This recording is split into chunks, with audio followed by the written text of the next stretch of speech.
ఇక్కడికి వచ్చినటువంటి TRS party కార్యకర్తలకు అందరికీ మీడియా మిత్రులకు హృదయపూర్వకంగా నమస్కారం.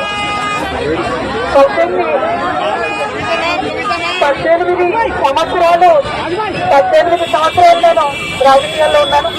ఎన్నో ఎత్తుకోవాలని చూశాను. కానీ ధైర్యంగా నాకైనా నా కుటుంబానికైనా ఒక తల్లిగా పిల్లల్ని వదిలి 5.5 నెలలు ఉండడం అన్నది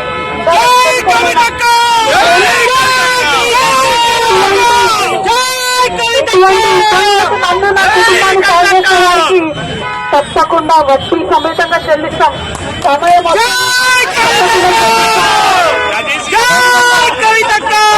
తక్కువ సమయంలో మాకు మా కుటుంబానికి తోడున్నటువంటి వారందరికీ హృదయపూర్వకంగా పాదాభివందనాలు తెలియజేస్తా ఉన్నాం.